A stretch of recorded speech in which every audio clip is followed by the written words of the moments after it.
Cheat Code Support Strategist by myheadinthecoudsnotcomingdown. Read by Rat Overlord. Chapter 69. Binge. Summary. A trip to the mall sounds good right about now. Hitoshi was exhausted. He hadn't slept in 2 days, and for once, he couldn't even blame it on insomnia. No, instead he had to blame it on his classmate, who was apparently an oddly successful streamer who spent his time getting roasted by an actual, real-life villain because that was completely normal, obviously. What even was his life? After finding the stream the other night, Hitoshi and his adults had spent the entire night and the next day going through every single last episode that Dusty and Ice Cat had archived. But even though they hadn't been streaming long, the duo was ridiculously dedicated to putting out content, which meant they didn't get to bed until way past midnight. It was easy to see how the two of them had become so popular. Todoroki's tendency to actively encourage his followers to make fun of him was unique and had caught a lot of people's attention. Add to that his deadpan humor and shRexY's constant roasting, and it was no wonder many people tuned into their streams. Despite the seriousness of the situation, Hitoshi had found himself actually enjoying the content, and even caught Aizawa reluctantly cracking a smile a few times. They weren't watching the stream for entertainment, though. They were watching it because as soon as they'd all gone over the sheer panic of hearing shRexY's raspy voice in their living room, they'd all jumped to the next logical conclusion, that Todoroki was likely a member of the League and that the villains had somehow planted him as a traitor within 1A to feed them information. It made sense, but at the same time, it didn't. From what Isuku and Mei had told him, Todoroki had saved Aizawa at the USJ, but if he actually was a villain, then wouldn't he have just let him die? That was the main reason they decided to binge the stream instead of immediately notifying the police. At first, Hitoshi had been convinced that Todoroki was a villain, but after more than a day of listening to shRexY and Todoroki interact, he wasn't so sure anymore. They didn't act like co-conspirators, so much as friends or maybe even brothers with a healthy dash of sibling rivalry sprinkled on top. Todoroki never talked about 1A, except to benignly make fun of Bakugo a few times, and shRexY spoke about the League even less, so it didn't look like they were discussing insider information. Hitoshi supposed that it was always possible that they were sharing info off-stream, but as weird as it sounded, it almost seemed like they had designated the stream as a kind of neutral space where their roles as hero and villain didn't really matter. That somehow didn't stop them from joking about shRexY trying to kill their entire class, though, which Aizawa thought was ridiculous, and both Hitoshi and Mike had to admit was darkly hilarious. As terrible as it looked, there was still a chance that Todoroki wasn't a traitor, and that he'd only paired up with shRexY and streaming because he felt that he had nowhere else to turn. The fact that Endeavor had kicked him out, though, while surprising to learn, only added more evidence to the villain theory because it gave him a reason. Hitoshi was so tired that he didn't even notice anyone else had come into the kitchen until a steaming cup of coffee was placed in front of him. He blinked up slowly and looked up at Aizawa. "What do you want?" "For one of my students to not be a problem child," Aizawa said dryly. "But caffeine is the next best thing. Drink up." Hitoshi took a big gulp of the coffee and groaned. Why is binge watching more exhausting than insomnia?" "Because your brain was still working the whole time," Aizawa said. "It's the same reason stakeouts have you feeling dead, even though, objectively, you were just sitting in the car the whole time. It's the same concept here, especially since we were actively researching a villain. The fact that it's a villain we fought before, and that it affects one of your classmates, only makes it more mentally and emotionally exhausting." "Oh yeah, that," Hitoshi drawled. "Where's your partner in crime? Isn't he usually the high-energy one?" Aizawa scoffed. "That's when he gets his beauty sleep. No. When I tried waking him up this morning, my wonderful husband told me in no uncertain terms that he would murder me if I tried to wake him up before 10 a.m. Hitoshi raised an eyebrow. "And what time was this?" Aizawa smirked. 10:02. Figures. Hitoshi chuckled. At least he'll be rocking those eye bags so he matches the rest of the family. He took another gulp of coffee and grimaced. This is doing absolutely nothing. Aizawa rolled his eyes. It's coffee, kid, not magic. The conversation fizzled out, and both of them were more than happy to embrace the silence as they waited for the coffee to kick in. It was nice and relaxing, and Hitoshi was actually starting to nod off again when his phone suddenly vibrated loudly against the table and startled him so badly that he almost fell out of his chair. He scrambled towards the phone and picked it up. Hi? Good morning! Ochako's voice was cheerful and loud enough that Hitoshi had to hold the phone a few inches away from his ear. Are you ready for me to pick you up? Hitoshi blinked. What? Mina invited everyone to the mall, remember? Ochako said. Don't tell me you were going to bail.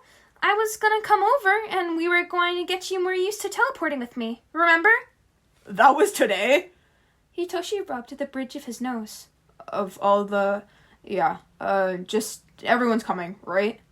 Yeah, I think Mina managed to convince everyone. Ochako answered. Why? No reason. Hitoshi's brain was racing as sluggishly as human possible. If everyone was going to be there, then that meant that Todoroki was going to be there, and at this point they had no clue if he was a villain or not. It might be a good idea to watch him and see if he was acting suspiciously for any reason, but at the end of the day, it probably wasn't Hitoshi's call. Aizawa was the homeroom teacher here, and the hero most responsible for Todoroki at the moment, since Endeavor had obviously noped out of the position, so anything Hitoshi planned on doing definitely needed to be cleared with him first. Right. Okay. Let me just check something out with Dad real quick, and then I'll text you when I'm ready to go. Hitoshi hung up quickly and turned to Aizawa, who looked shocked for some reason, but Hitoshi shook it off. They were both too tired to really care at this point. I forgot that a bunch of our classmates are going to the mall today, and I had already promised Ochako I'd tag along. I was thinking that since Mina's dragged pretty much everyone into going, then there's a really good chance that Todoroki is going too. I'm assuming you want me to keep a close eye on him, right? I know we hadn't really discussed what we were going to do, but I figured that if he's working with the villains...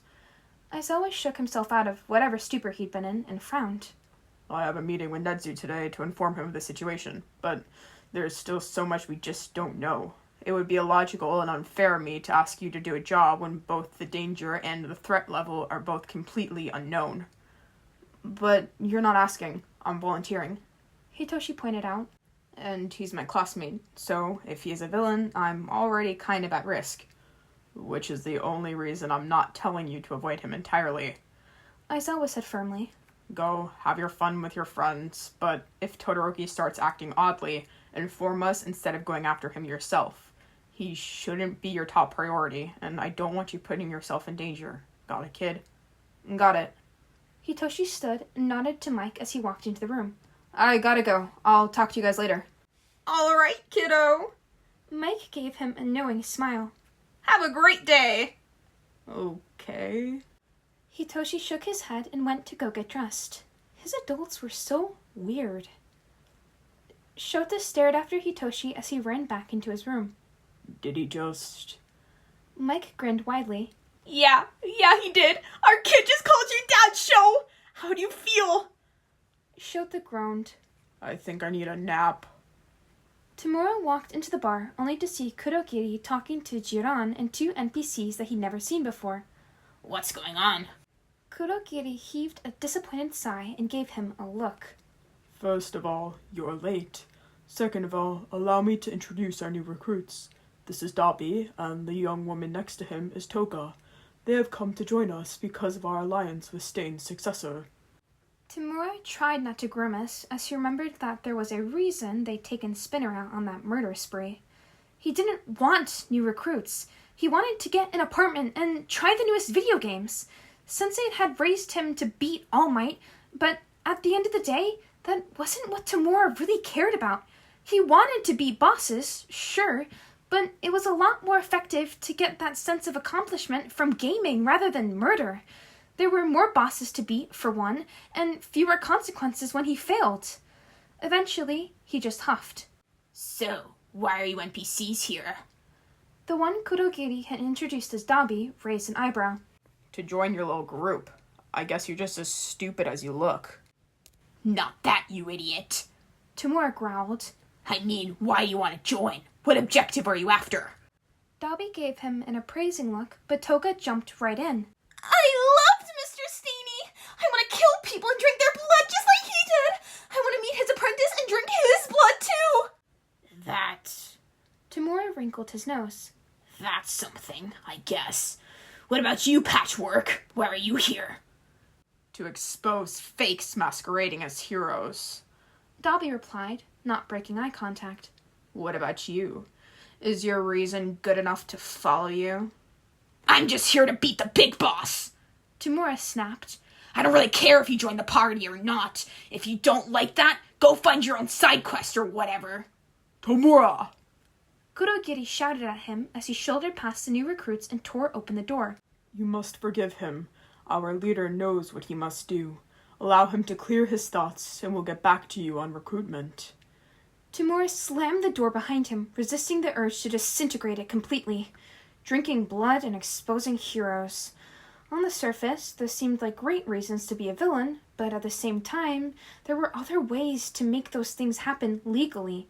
Even if there wasn't, though, Tamura couldn't get the thought out of his head that Sensei was going to find a way to twist these guys' goals for his own purposes. With how he had been manipulated over the years, Tamura could only imagine what those two would be like once he was done with them. Could he really just stand by and let that happen? Maybe Kudogiri was right. He needed to clear his head. Hitoshi took a few deep breaths as the world righted itself around him again. Ochako had given him some anti-nausea medication before they left, and Isugu had printed off an entire booklet of strategies for him to try, so he managed not to throw up his coffee, but it still took him a couple minutes to feel good enough to start looking around. Ochako, I thought we were going to the mall. Why are we at Isuku's place? Ochako blushed deeply. Well, I was just thinking, that everyone in the class kind of knows of them, but no one really knows them, and it might be nice to have a buffer. I mean, it might be nice to let people meet them. Hitoshi blinked. If the worst case scenario happened and Todoroki was the traitor, Isuku was cheat code. He and Mei had already proven that they were capable of fighting the League, so if things went south, it would be super useful to have them around. Ochako was looking forward to just having a normal shopping trip, though, and if he told his kidnappers about Todoroki, they'd probably jump into the whole situation with both feet, and the whole idea of a normal outing with friends would fly out the window. He could always tell them after, or even bring it up later if Todoroki started acting suspicious. He was supposed to be leaving it to Aizawa anyways, though, right? Oh, yeah. Hitoshi laughed awkwardly.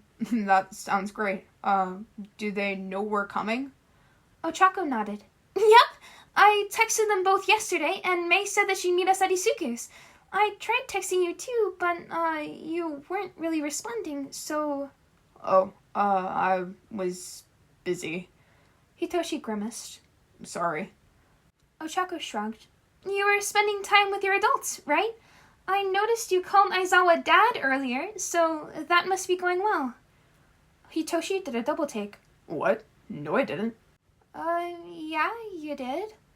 Ochako gave him a confused look. You said, and I quote, I have to check something out with Dad real quick, so I'll text you. You totally called him Dad, Shindig. Hitoshi opened his mouth to deny it again, then froze in realization as his brain caught up. Oh no, I called Aizawa Dad in front of him, and Mike was just around the corner, so he probably heard. No wonder they were acting so weird. I called Aizawa Dad. Ochako patted his back. There. At least he didn't call you out on it. That just makes it worse. Hitoshi groaned. Right at that moment, Mei and Isuku came running down the stairs. Or Isuku was running and Mei was trying to slide down the banister. Extra Critic-kun! What took you so long? We've been waiting forever! You only know that because Mom asked why we were still here. Isuku pointed out. You wouldn't have noticed otherwise because you're too busy showing me the plans you have to make Tensei's wheelchair fly. Levitate! May corrected. Come on, Izakun, it would be too energy inefficient to make the thing actually fly for long periods. Too much fuel would just slow him down. Ochako giggled. You two are so cute sometimes. You're like an old married couple. Isuku frowned. Why does everyone always say that? Howdy, y'all. Again. I guess I'm posting twice in one day. If you see me posting twice a day for about the next week, you totally did not. This is totally not me grinding so that I can reach 100 videos on Halloween. Nuh-uh, totally not. Y'all saw nothing. But anyways, if you enjoyed, feel free to leave a like or comment down below, because I always love hearing from you guys. And make sure to subscribe so you can stay up to date with whenever I post. And here's another reminder to go cosplay as a fish and guzzle down some of that sweet, sweet agua. Also, I wasn't going to say this, but 69. I mean, come on, I had to do it to him.